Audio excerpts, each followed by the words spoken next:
Hail and Mesha's Kingdom, it's my Minion Witch. And today I will show you insanely overpowered leveling build that will help you beat campaign without any problems at all. And of course go to the end game. Minions got loads of very cool buffs, but still let's not forget we're starting out in a clear fell. So in clear fell we will use Contagion and Essence Train combination. And basically we will use it for 40 or 50 levels. Basically you can beat 3 acts and even act 4 with this combination still in your hands. Spells work extremely simple. Essence Drain will just drain essence of your enemy, gradually reducing their HP with damage over time debuff. Contagion doing the same, but Contagion also spreads when it defeats enemy. So just by hitting one enemy with Contagion, it will spread and defeat everyone around. That's basically our combination. Still, let's not forget, we are playing as pretty squishy mage, but as Witch you won't be ever squishy if you're using a Rattling Scepter. Rattling Scepter will give you skill,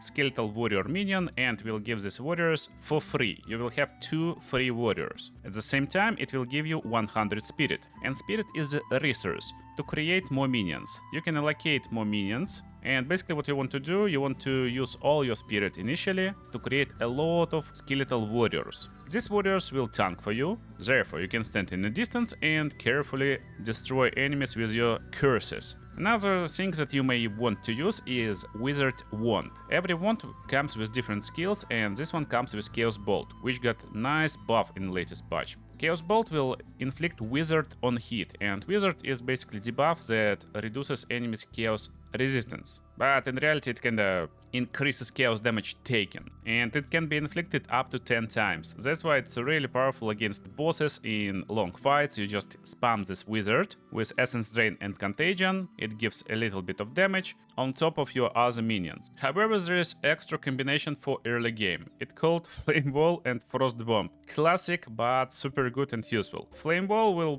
place Flame Wall basically in front of you, and every projectile that goes through Flame Wall will be in kinda buffed with fire. You see, it's like extra fire on top of this projectile. Therefore, you will deal a lot of extra damage, and since this damage is elemental, fire is elemental damage, you want to use Frost Bomb. Frost Bomb used not just for damage, but mostly for exposure, because it will apply elemental exposure to a target, which will again increase damage with your elemental attacks. These 4 skills, or technically 5 skills with your wand, is what you want to use for a full campaign basic. But even in Act 1 you will be able to craft your first skills, and it will be skeletal sniper minions. So these minions is your damaging guys. They're just shooting arrows, and basically that's the guys you want to create at least a few of them, but mostly I like to keep half and half distribution. So this guy's just shooting arrows, and again, if you know that they can shoot arrows through this firewall, and it will be enchanted with fire, so that's basically the strategy. To make this stuff work, of course, we need correct support gems. So for Essence Drain and Contagion, it's super easy and simple. You want to use Concentrated Area for Contagion for more area damage, and always use Rapid Casting for more casting speed. When you go through the game, you will find that there's new levels of these skills. Most of the time it will be nice upgrade. So level 1 will give 15% increased, level 2 will give 20% increased casting speed. However, always be careful when you're upgrading to level 3. It may be complete nerf for your build. So this will give us only 10% increased casting speed, but for each different spell that you casted in last 8 seconds. So that's a great buff if you're using, for example, 5 skills in a rotation. It will be insanely good buff, and you want to use it on every skill. But if you're just using bunch of skills, never use it, only use Rapid Casting too. Technically you can add different bonuses to your damage, and one of the best one is Swift Affliction also. And so basically Swift Affliction and Concentrated Area, followed by Rapid Casting, and with Essence Drain, it will be kinda the same, but it will be Swift Affliction, and I like to inflict poison with Essence Drain, or you can use Multi-Shot to apply multiple debuffs, but I don't like Multi-Shot because it works against bosses, and against basic enemies we're already fine. Another stuff I like is Controlled Destruction. It gives 25% more hit damage, and that's just great. That's something you want to use most of the time. And basically same combination goes for all damaging skills. Now for Flame Wall. For Flame Wall it will be Fortress, So flame wall, it will create wall in a circle. It's super important. Wall in circle is really like nice. You can make the circle around your skeletons, or you can make the circle around boss. So every arrow that comes from any angle will hit the boss. To spend less time recasting flame wall, prolonged duration is great pick, prolonged duration too, of course, so stuff like that. And you don't care about other abilities. For frost bomb, we want to use potent exposure. Of course, potent exposure is just great, so you will inflict a lot more damage with your elemental abilities. And frost bomb now deals a lot more exposure if it stays for longer, therefore prolonged duration is also nice. Another great pick is magnified effect for more area of effect, and rapid casting just in case you like it, so stuff like that will work. About this character, you probably saw my broken mercenary build already. How I managed to hit level 60 on my witch at the same time? Well, I outsourced this character a little bit, that's the secret, but here's another secret. That's basically what we used for leveling. Technically this character right now in interlude, and it just finished Act 3 interlude, still Act 2 and Act 1 remains. And this character used exactly this setup, and not all support gems was like perfect, let's say it like that. And for skeletal sniper minions, by the way, it's rapid attack, so they hit faster, and I like feeding frenzy, so they will deal more damage. You may look at my equipment and think, oh, so like equipment is great. Well, no.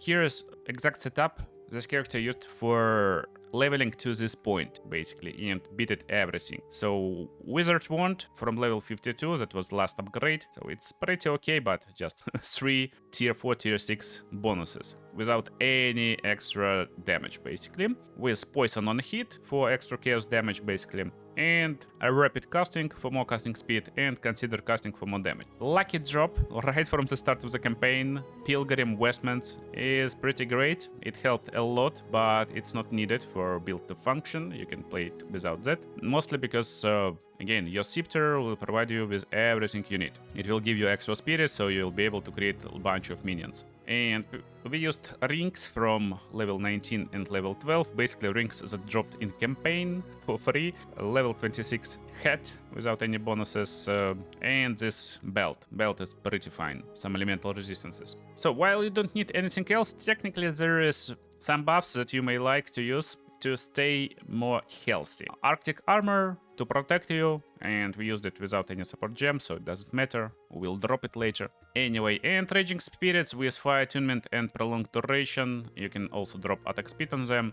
So they kinda helps when we recast Flame Wall a few times, increases our damage, sometimes they burn targets, stuff like that. So I bet you're interested how this build looks in action. Well, that's basically how it looks. You just run around and everyone is being destroyed. Of course, you may create this ice wall, expose, and hit with your spells and stuff like that. So technically you're playing with minions, and coolest part about minions, again, you don't need to face tank, but you can face tank for them if you want to. Most important part, again, you're just running around and you're actually hiding behind them, so it's super safe. And these guys are armored, my skeletons doing physical damage mostly, so that's why we're defeating them pretty, like, not fast. But again, it looks pretty okay. So that's how build looks right now. But it's time to make some adjustments and make this build insanely broken. However, you got the questions like how to actually level up your skill tree, passive skill tree. Well, first of all, there will be a snapshot of this character exactly at this point of leveling before switch, and it will be in my Discord. You may find it pretty easily. If you're curious why I'm not posting this here in the comment section, reason is simple. Sometimes sites break and links are not working, but in Discord I can really fast answer some questions or post new link. That's already adjusted passive skill tree for later stages of the game, but in the beginning basically we're going with damage, damage, damage, damage, damage, damage. At this point I think this extra 16% of damage is not important, and not as important as maximum life. I like minions to survive, but basically we arrived to this point, and when we just starting our leveling journey, we want to go to the left side and get this minion revive faster node over here on the way to the top. So basically we're going to outside highway, and then we're getting right over here to increase reservation efficiency. It's most important node because it will give you ability to create loads of minions for very cheap price. And after this efficiency, we want to go to the left side, and we need to go over here, because that's where we get loads of damage and loads of protection. Increased damage for minions, elemental resistances, increased maximum life, and increased damage 25% more. So that's really important, plus it gives you a bunch of stats, plus it gives you extra bonuses for later stages with this shield. We're not using shield in a campaign yet, but I advise you to use it later. So then we're getting maximum life and resistances over here, and technically our build is kinda ready. So what to do next? Basically, when you get bunch of levels, you can get this critical damage bonus and critical hit chance for your minions, as well as increased life and evasion rating. But at level 60, I think I got enough points, and I removed this part because I want more jewel sockets. Therefore I respect this part over here and went to the right side to get mana regeneration, to get more life, to get reviving speed over here, and more movement and attack casting speed over here. And now I'm going into critical hit strikes. At this part, probably we'll get a little bit of house resistance for them, but most importantly, when we're approaching end game, we want to survive and not being one-shotted. Therefore, this energy shield nodes over here will help me to survive. This energy shield will help me to survive. And also to the right side, there's a bunch of energy shield nodes over here also. So that's kinda like main idea of the build. Then we just write minion in the search bar and get more minions. If you're curious how this build will develop later, make sure to subscribe. I will post uber late game updated builds, but for now let me show you transition. Transition will be skeletal storm mage minions. Yeah, you can transition right from the end of Act 3. In Act 4 you also will unlock Eng, so you may start trading, and if you start trading you can actually get a bunch of cool support gems.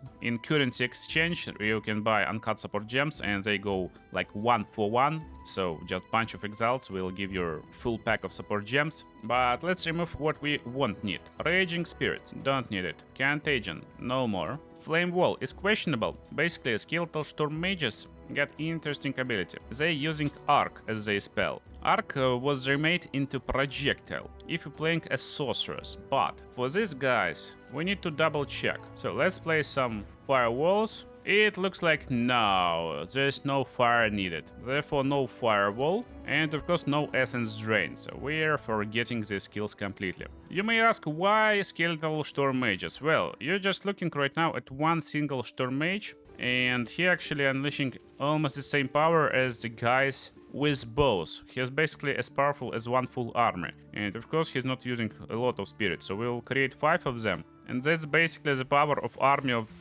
skeletal storm mages. You just stand still and watch how they melt. And don't forget, we're not using any support gems right now. And you will be amazed how powerful they are a little bit later. So exposure a little bit with our frost bomb still useful. Here's the thing, previously in previous patch we was able to create different skeletal storm mages at the same time, but right now it's not possible. So right now game don't give you ability to create multiple copies of same skill gem. Still, even though we will use our friend skeletal storm mages, we want to make sure they're hitting as hard as possible. That's why we're getting elemental weakness, to inflict weakness to elemental abilities. Weakness stacks greatly with our exposure, so it's one on top of another. And another way to increase damaged output is to use Pain Offering. Pain Offering is great. Sadly, it will beat one of your minions, but they all will get nice damage buff, so it's definitely worth it. First of all, this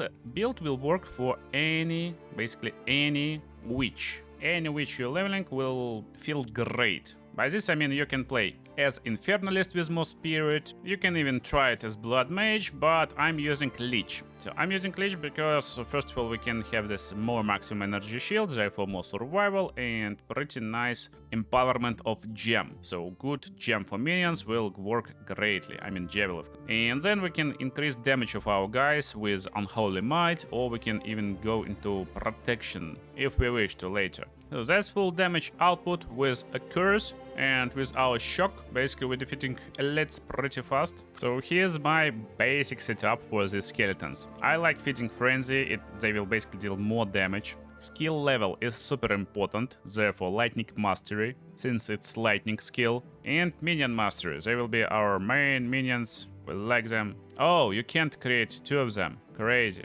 Okay, that's fine. So definitely no minion mastery on them. Drop a rapid casting on them, definitely. So here's two fun options. Basically, you can go with crazed minions. It's pretty fun one. If they die, they basically will start to deal more damage, and that's a big buff because they will die from time to time. Also, is more stable and pretty cool super gem, Master. Master will require you to create different kinds of reviving minions, but it will give you more damage for each different type. It will be like a lot better for later stages, so for now we will keep crazed minions. For elemental weakness, we will use it mostly on bosses, and we want to actually cast and forget about it. Therefore, Cursed Ground is a great choice since it's doing no damage. Magnified Area for more area, and Ritualistic Curse for even more area. That's crazy buff of area. Also, it's nice to have Heightened Curse on elemental weakness. It's really powerful one. And you can have it instead of Magnified Area if you still don't have 4 sockets in your spell. Now let's fix Frost Bomb. Duration. Increased potent of exposure with potent exposure. And Magnified Area 2 for even more area. We can drop Minion Mastery on Pain Offering, so it will be higher level. A really important one is Sacrificial Offering, but don't forget, it will sacrifice portion of your life on use, so it's useful only against bosses or really powerful enemies. And of course, Prolonged Duration for more duration of this buff. Another bonus and great buff we can have is Dance Macabre. It will eat 2 minions, but the buff will be even more powerful, so it's also a great one. Let's see how it feels in action, and then I will explain your gear. Well, basically that's Act 4, and previously I was fighting these guys, but right now we're just running forward, creating cursed grounds, and enemies is basically being defeated. I'm not even using shock yet, but here we are. A little bit of projectiles, it's looking cool. But again, mana is really a problem for Lich, so we not want to spam a lot. It's better to drop exposure, cursed ground, and sometime you may find yourself in a situation where an enemies is basically unkillable. Well, that's the situation where you should just come forward a little bit and make sure your skeletons actually hitting a target. They get limited range. So technically you want to actually just run forward most of the time and just watch how minions teleport behind you and clear everything. That's pretty crazy. That's pretty crazy. I'm going for boss because I want to show you like boss combination before we go into gear. So, we arrived to the boss, and that's boss combination. Basically, against boss, you want to make sure you're creating cursed ground with elemental exposure on top, and also you're sacrificing a bunch of your skeletons. That's the full combination you want to use versus boss. That's it, technically, right now. Let's wait until these guys will resummon themselves. That's the boss. And that's my combination, so he tries to hit me, I will shoot this and this and this, and look how he disappears. Basically, he will disappear in a matter of few seconds with the help of my skeletons. They are really powerful, and I can even face tank for them because I'm pretty tanky with my gear right now. And I guess it's time to actually join gear section. So, most important stunt you want to have on your gear is level to your minion skills. So on Scepter right now I got +3, and while it definitely helps to get extra bonus damage to our allies, to have increased damage on them, again, most important stat is level to minion skills. This will give you most damage. You also can have same attribute on your helmet. Right now I got +1, maximum is +2. And also on your amulet. I got +2 amulet right now, but it can be +3. So, other than that, basically we're focusing on resistances and protective layers. Our protective layer is our health and energy shield. Therefore, all gear should have health and energy shield. However, we are mage and we are lich. For lich, I like this armor a lot. It will apply mana regeneration bonuses to energy shield recharge rate and gives us our mana as armor. And overall, my best items will be mostly magic energy shield gear. However, strength intelligence is also nice choice. Technically, if you're playing only lightning guys, there's also a buckler. Level to all lightning skills. That's pretty cool buckler for our character. And let's actually buy it. It will be a great addition for my build. That's great, now we got even more power. If you're enjoying this style of builds, make sure to comment on this video and drop a like. And I will post updated super endgame version as soon as possible. But if you want to make these valuable trades super fast, make sure to watch this trading video. It helps you to go into passive excel trading, even if you're a complete beginner.